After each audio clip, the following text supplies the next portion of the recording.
5ই August পর্যন্ত চিন্তা করি। আর কোনো দিন এমনকি 1000 1500 সারা দেশ মিলিয়ে কিন্তু ওরকম ছিল। তো যেটা বলছি যে সবসময় আমাদের চিন্তা ছিল যে যেখানে প্রয়োজন নাই, যেখানে অ্যাভয়েড করা যায় সেখানে আমরা বিজিবি মোতায়েন করব না। এমনকি অসংখ্য জায়গায় আমাকে বলা হয়েছে ঢাকায় মোতায়েন করার জন্য, আমরা করি নাই। কারণ দেখেছি যেখানে ছাত্র বেশি রয়েছে, জনতা উচ্ছৃঙ্খল না সুন্দরভাবে একটা আন্দোলন করছে, কোথাও ওইভাবে আমরা শহীদ মিনারে সবচেয়ে বড় জমায়েত হচ্ছিল, আপনারা জানেন। শহীদ মিনারে আপনারা আপনাদের পুরনো ভিডিও ফুটেজ ছবি দেখবেন, বিজিবি আমরা পাঠাই নাই, আদেশ হওয়ার পরেও পাঠাই নাই। কারণ এত ভিড়ের মধ্যে যে কোনো দুর্ঘটনা ঘটলে নিজের কাছেই জবাবদিহি। আমার নিজের মেয়ের হাজব্যান্ড, ওরা দুজনেই ছাত্র বলা যায়, ডিগ্রি পাশ করে মাস্টার্সে পড়া, তারাও আন্দোলনে গিয়েছে। সত্যি কথা বলতে তাদেরকে আমি বাধা দেইনি। আমার আপন ভাগ্নে নিজে আন্দোলনে গেছে, বাধা দেইনি, কারণ এটা একটা রাইট কজের জন্য আন্দোলন হচ্ছিল। তো যাই হোক, শাহবাগে বিজিবি দেখে থাকতে পারেন আপনারা, শাহবাগে ছিল।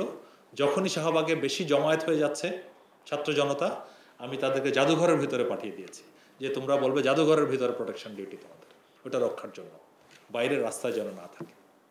5ই অগাস্টের কথা বলতে চাই।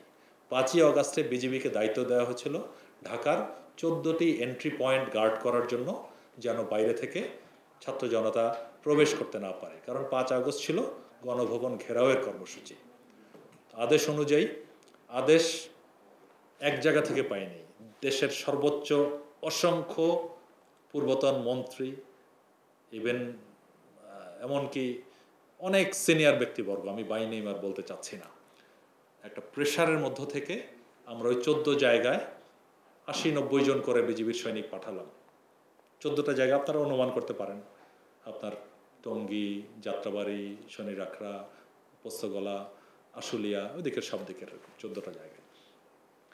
সকাল 9টা 10টার দিকে আমি খোঁজ নিলাম কি অবস্থা। আমার বিজিবির সদস্য আছে 80-90 জন, এক দিক থেকে 10-15 হাজার ছাত্র জনতা আসছে। আমি বলেছি সবাই পোস্ট ছেড়ে দিয়ে সাইডে চলে যাও, জাস্ট ভ্যানিশ।